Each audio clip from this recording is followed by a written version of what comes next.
Now the question is, where do we want to blow a hole? Well, this is a little bit nerve-wracking. Don't blow. Okay. I really don't know what I'm doing. There it goes. Oh, this is what happens when I don't research.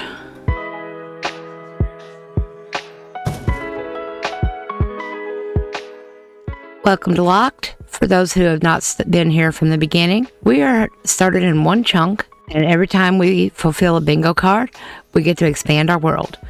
Our ultimate goal is to find the dragon and beat it. So we're on episode 10, and we have another medium card. I've already set up a barrel for today. Nothing in it. Now, we have some old swords in here. There's an iron one, and we also have a little bit of gold. There's some leggings, a chest plate, and a helmet. That does give us our full gold armor. And let's take this iron sword over to our skelly spawner. It doesn't have unbreaking, does it? It does. You know, let's go ahead and just take the enchantments off of it. Use this over at our skelly spawner and get this to break. Looks like it's just about to break. We have 32 durability left on this sword. 32 more swipes, I believe. Even a sword that's already broke, it does take just a little bit longer than I anticipated. Maybe I'm unrealistic about what I anticipate. But you know, instead of making all that gold armor, I bet I could have come over here. Yeah, look, there's chest plates. There's leggings. And there's a hat. Oh my goodness, I could have saved all that gold. Everything was in here. Deplete. There we go. We depleted an iron sword. Yay us. Alright, there is a bucket of fish, and we just got the tactical fishing advancement. Bucket of lava, and we need one of milk. Milk. Water. So there's water, lava, milk, and fish. Alright, so we got really lucky finding that archaeological dig because there was an emerald in it, which is the only reason we can do this card. There is our emerald. And the last thing we need to do is ignite a TNT with a lectern. Okay. Now, I've never done this before, so it's going to be interesting to learn. I'm assuming that we need to have a book on the lectern to create the redstone output. Is that the word? And I don't think we want to do this anywhere nearby. But to make the TNT, we will need a little bit of sand. Let's go get some from up over here. And I believe we have a little bit of gunpowder. I hope we have enough. If not, I need to go creeper hunting. Oh, we have plenty. A little bit of redstone dust. Now the question is, where do we want to blow a hole? You know, I think we should go underground for this. Now, if we set the TNT there... Wait. Do we need to do the redstone first? Well, this is a little bit nerve-wracking. Don't blow. Okay. Wait. I really don't know what I'm doing. Does it have to be a written book? A book you can write in? I think it does. I'm not prepared. I'm not prepared. This is what happens when I don't research. I don't know if the book needs to be written or just writable. Book and quill. All right, let's try this again. So we have 4 pieces of redstone, so that means we're going to need a power of at least 4. What power does just a book on page 1 give? 0 power. I have to take the book to add more pages. Okay. Now, there's more pages. Oh, do I have to actually write in them? I do. All right, welcome to Locked. Let's expand with bingo cards. Powering up our world and skills until we defeat the dragon. Now, I can turn pages. That's at power 0. I seen it flash when I was up here. We're gonna get hurt, aren't we? Can I stand back here and do it? There it goes. Oh!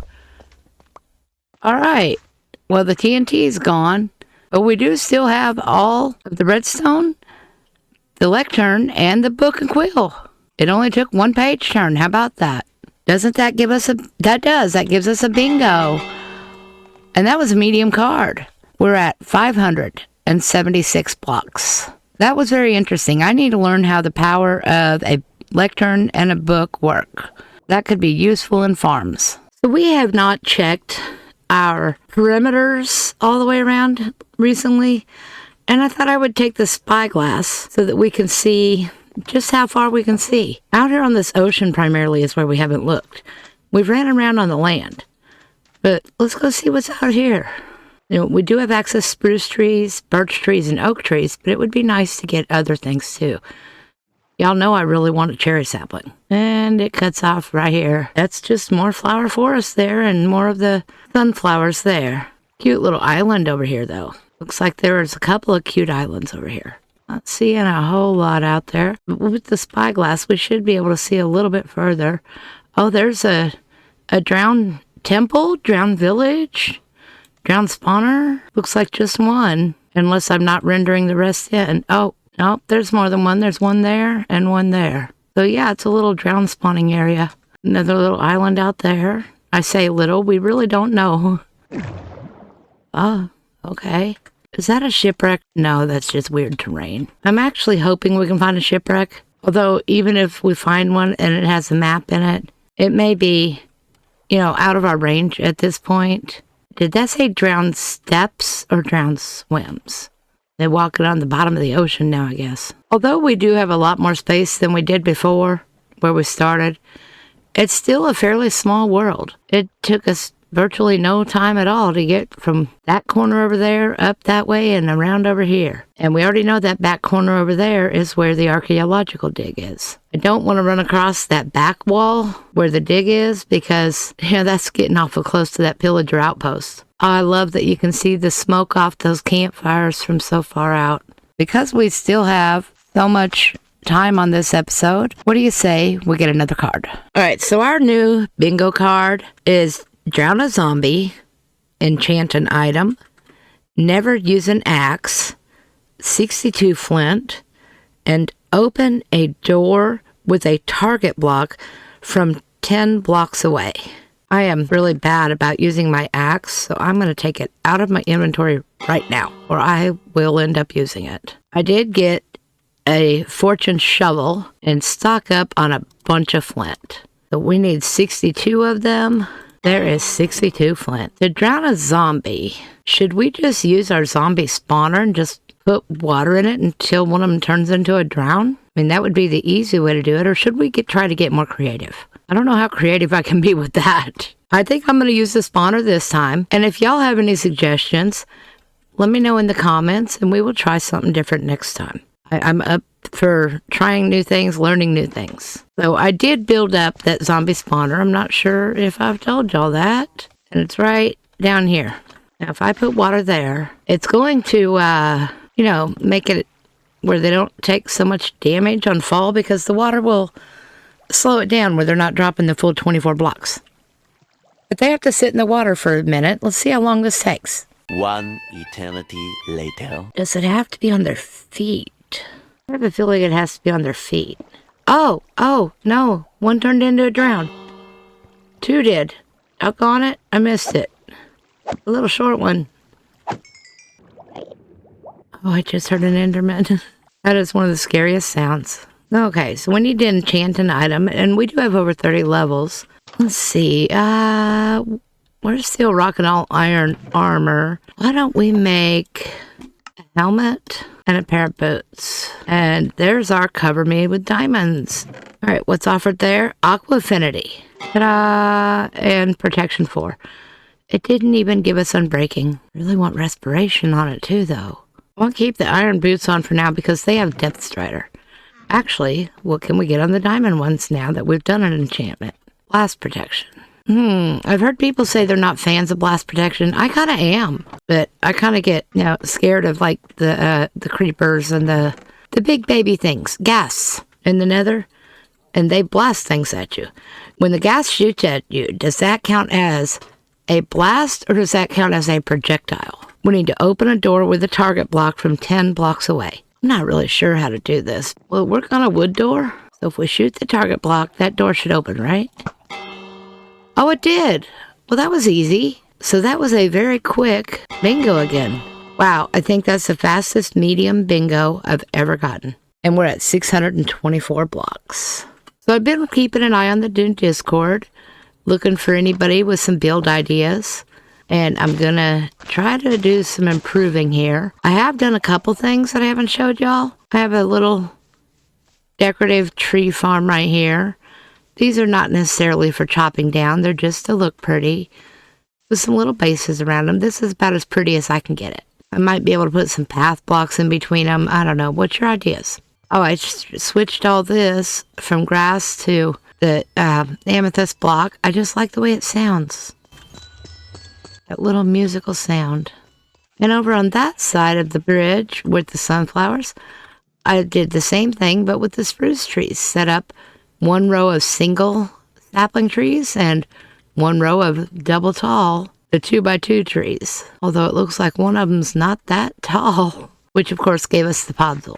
I guess podzol could be used to grow mushrooms. I really do feel like that's getting closer and closer. So that's not a whole lot of changes. Just some little, I'm trying to get more decorative. I'm trying to reach outside my comfort zone. Oh, and the donkeys now live here. I have seen a couple pigs. I haven't gathered any. I kind of thought the cows and the sheep was probably enough, and the chickens. We don't have to gather every single animal. I haven't seen a goal for that anyway. We do need to get some more bottles. We keep running out. And I probably should not be turning all of this into honeycomb blocks, because we might want to wax some copper or something. Because so far I've been turning all of it into honeycomb blocks. I also need to get more storage down here. As you can see, our melon slices fill up quickly. And made this little vase with the pottery sherds that we got from the archaeological site. I think you have to put another vase inside this vase in order to plant something in it. I haven't done that yet, but I think I'm going to save this because it's got the pretty heart on it. I really want the cherry blossom, and that's what I want to plant in here. So we're just going to let this sit empty until we can get a cherry blossom. So we've expanded the world a couple of times since finding that archaeological dig. I thought it might be good to go see how many other blocks we can get now. I built those bridges and I keep forgetting to use them. There we go. Oh, and there's still a bed here. I forgot about that. Yes, we can reach more things. Oh, I didn't bring the brush. Be right back. All right, got the brush. Gotta reach that. There we go. Is that a trim? A Shaper Armor Trim. Cool. Another shard. Oh, we broke one. Seeing a lot of this. I think it looks like purple. I think it's labeled as blue. Yeah, it's called blue terracotta, but it sure does look purple to me. All right, well, I'm gonna mine around here and dig some things out, and I'll bring it back and show you what we get when the chest is full. Well, I think I have just about all of it dug out. I mean, there's still a lot of cobble here. I got most of it, but not all of it. So if we look in these chests, I actually had to make a second one. Got some of these armor trims, and I believe I have a couple more back at my base. There's a lot of dyes. There's yellow and orange, glass panes, hanging signs, even a dead bush. It was nice to get a blast furnace, a furnace. There's a smithing table here somewhere too. It might be in this one. Yep, there it is. One more emerald. In general, lots of little blocks. So much mud bricks. So much. And of course, back here at storage, these are the items that we already got last time. Oh, there's so much in here. Yeah, that is full just from the archaeological dig. I thought about moving everything back here, and then I thought, well, that's kind of silly. Aren't we gonna relocate this building, this storage? And I'd have to move everything twice. We may not relocate it. We may leave it where it is. But definitely do some rearranging and block changing, because, yeah, it's a mess. We definitely need something to make it not look so blob. Bland. Expand it out? I don't know. You guys will give me some ideas. Couldn't do it without you. So that's a big amount of blocks out of that archaeological dig. Y'all tell me what's your favorite one. I don't know what to think. Until next time, we'll see you later.